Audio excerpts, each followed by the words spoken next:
Welcome to another episode of Real Estate the Right Way with your host, Michael.Wright, residential realtor on Long Island, New York, delivering the best educational content when it comes to residential real estate. If you appreciate and find value in this content, hit the like button, subscribe to the channel, hit the bell so you're always notified of new videos, and ask me a question in the comments as it relates to your specific scenario. I'm always here to help.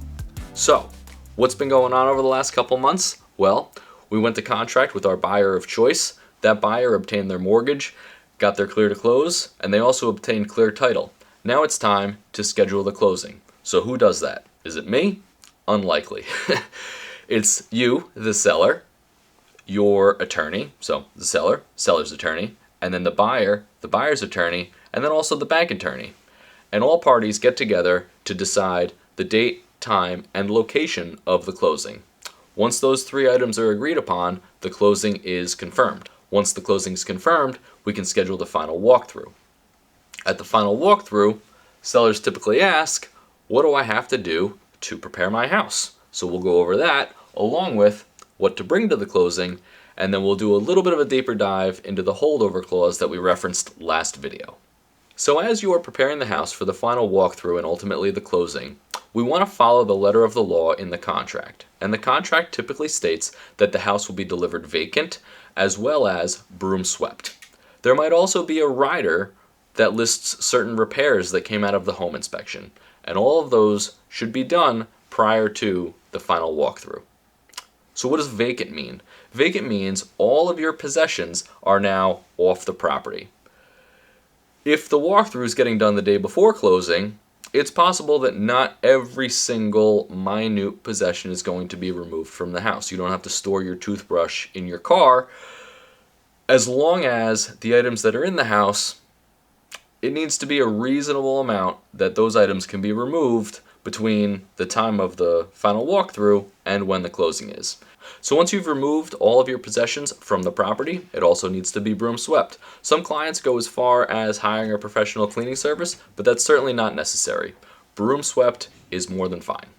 And also, as you're taking heavy pictures or TVs off the wall, it's a good idea to patch up any larger holes with some spackle, maybe hit it with a little sandpaper. If you want to go the extra mile and prime it, and if you have some paint left over, those are exceeding expectations. So we did the final walkthrough, everything went well. The buyer is satisfied with the condition of the house. Now it's time to go to the closing. What do you need to bring? Well, there's 4 things. First, government issued IDs. They need to know that you are who you say you are. The second thing you need to bring is your checkbook. There might be some minor adjustments. There's a lot of math that goes into the closing in terms of taxes and certain fees for different things. So it's always good, just in case a number gets transposed somewhere, that you have the ability to make that adjustment if it comes down to it. Hopefully you don't have to use it, but it's always best to be prepared. The third thing is if there were any repairs that were negotiated from the home inspection and on that final repair rider, you should have proof or receipts from the companies that performed those repairs. Those will be expected at the closing. The fourth thing is anything else your attorney asks for. I don't know your specific scenario, so if your attorney is telling you to bring something, you better bring it. So what's this holdover clause? On Long Island, the closing date is a window, right? On or about. And inside of that window, there's a lot of flexibility. So the likelihood that you're going to close on your sale the same day that you're closing on the purchase, it happens more often than not, but it's not always the case. So to prevent a seller from having to store all their things at their moving company, sleep in a hotel for a few days, or put all their stuff into a U-Haul truck, a lot of times holdover clauses are built into the contract.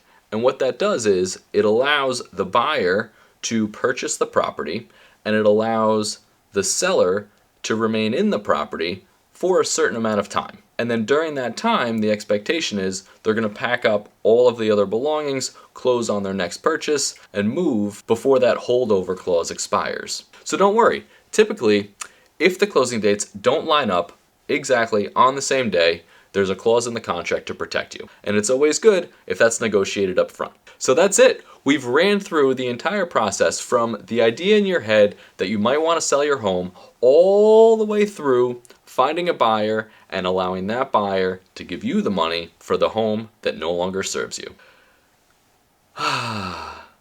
and now it's time to kick your feet up with everything unpacked and enjoy the place that now serves you. Congratulations! You have a new place to call home, and it all started with telling me what home means to you, and I helped you get there. Thank you so much for watching. Remember to like the video, subscribe to the channel, hit that bell. And it sounds weird not saying this again, but tell me what home means to you, and I'll help you get there. Thanks so much.